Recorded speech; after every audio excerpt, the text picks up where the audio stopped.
Welcome, it's Hanifa YouTube channel here. Michael Usi ndi Richard Chimwendo Banda anaja ndrama za ku Gaming Board. Nduna ziwiri za boma la mgwirizano wa Tonse. Michael Usi omwe ndi nduna yoona zokopa alendo, komanso Richard Chimwendo Banda omwe ndi nduna ya chinyamata ndi masewero akukhudzidwa ndi kusakazidwa kwa ndrama zankhani ku nthambi ya Malawi Gaming Board. Malingana ndi malipoti ena omwe amveka pa 11 Novemba mchaka cha 2022, nduna ziwirizi zinalipidwa ndrama zokwana 4 million kwacha aliyense kuti zithandizire bili yomwe imasintha Malawi Gaming Board ndi Malawi Lotteries Board kukhala nthambi imodzi. Dzulo masamba a mchezo a Facebook komanso WhatsApp kwakhala kukuyenda nkalata ina yomwe munthu wina wogwira ntchito ku Malawi Gaming Board analembera akuluakulu aku nthambi ngati umboni wake pa mlandu womwe mbali yosungitsa mwambo inamuwuza kuti ayankhe. Kafukufuku wathu wapeza kuti bambo Henry Bakuwa womwe anali mkulu woyang'anira nkhani ya zachuma ku nthambi ndi omwe analemba nkalata yomwe yakhala ikuyenda masambamo dzulo pa 11 Novemba mchaka cha 2022. Iwowa amayankha kutsatira kauniuni wa zachuma yomwe anachitika ku nthambiyo potsatira kuti panali kusakazidwa kwa ndrama zina, chomwe chinadabwitsa ndi kuthumutsa anthu mdziko muno.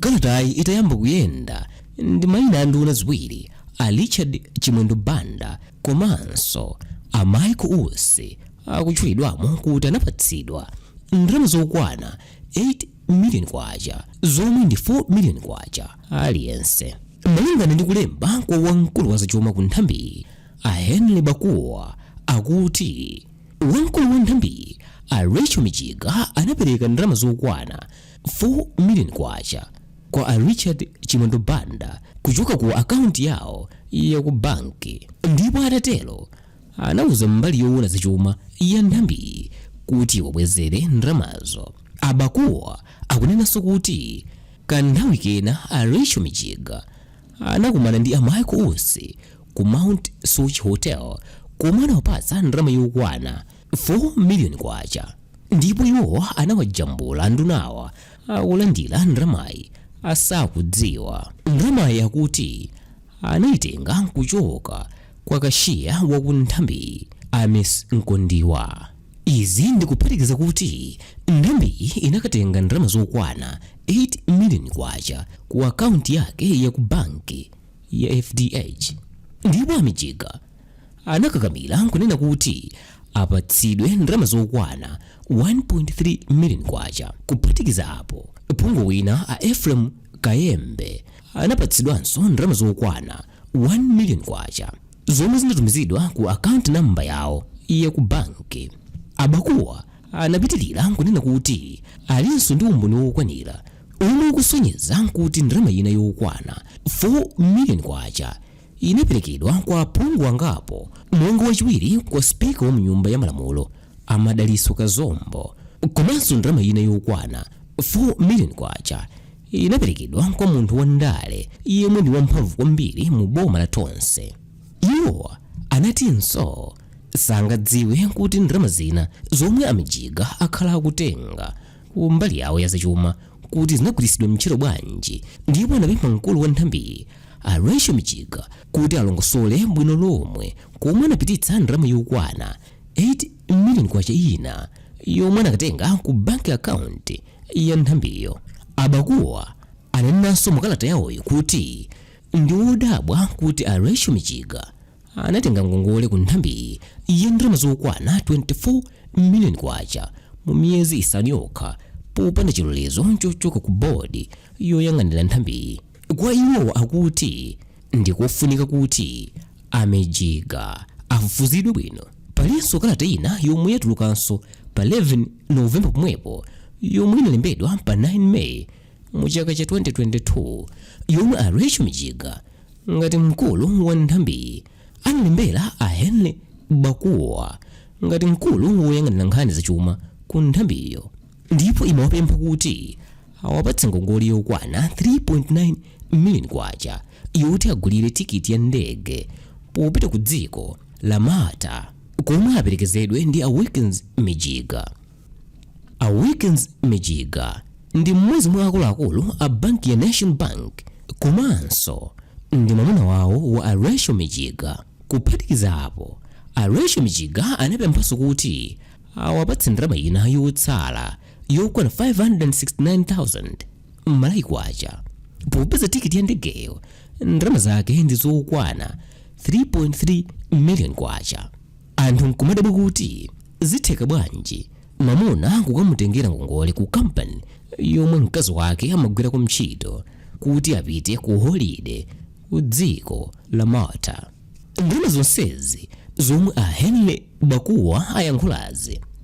Ndalama zonsezi zomwe a Henry Bakuwa ayankhulazi mukalata yawo zomwe akuti zinaperekedwa kwa Richard Chimwendo Banda, a Michael Usi, a Ephraim Kayembe, a Madalitso Kazombo ndi aphungu angapo komanso munthu wina wandale yemwe dzina lake sanalitchule koma anguti ndi wamphamvu kwambiri. Zinaweza kuti athandizire kuti bilu ina yokhudza nthambi ya Malawi Gaming Board idutse ku Parliament.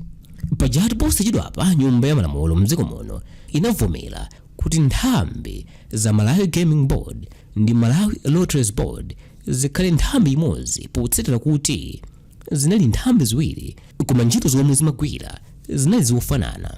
Abakuwa mukalata yawo akunenanso kuti ndalama zokwana 19.4 million kwacha zinatengedwa ku akaunti ya nthambi ya FDH, ndipo cholinga chachikulu kunali kukayigawa kwa aphungu ena kuti avotere mbali yawo posintha lamulo la Malawi Gaming and Lotteries Authority MGL Bill.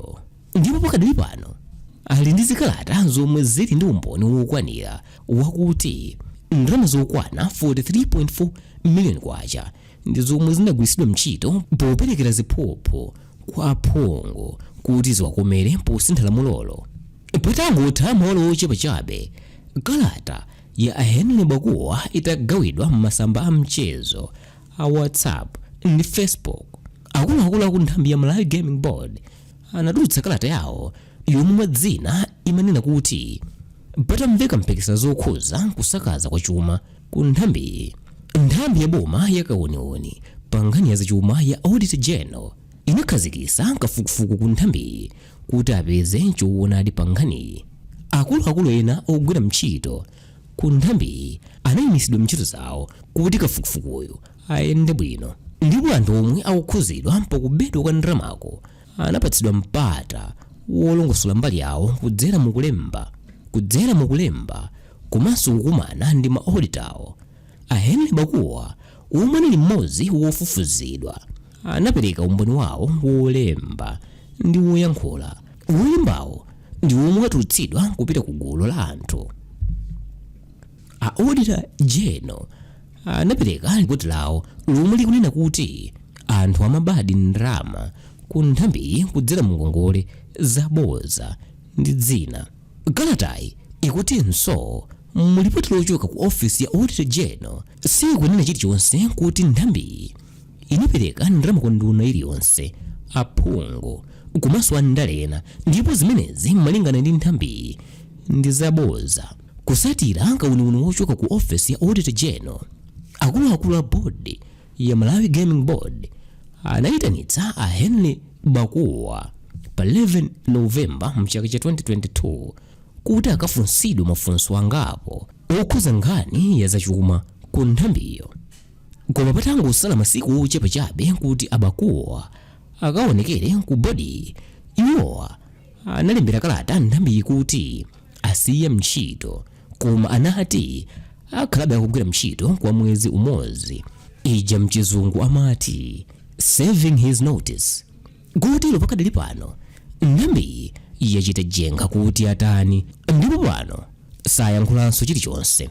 Zonena zakalata zomwe nthambi inatulutsa dzulo zikusonyeza kuti a Michael Usi, a Richard Chimwendo Banda akunamiziridwa kuti analandira ndalama, koma Abakuwa mukalata yawo nawo akuyankhulanso kuti pomwe a Michael Usi amapatsidwa ndalama yokwana 4 million kwacha ku Mount Sochi Hotel. A Rich Michiga anawajambula sakudziwa kodi akunena zoona ndi ndani kapena ndunazi zikubisidwa popeza pano kubomako ndi anthu akuba ngati akuchita mpikisano.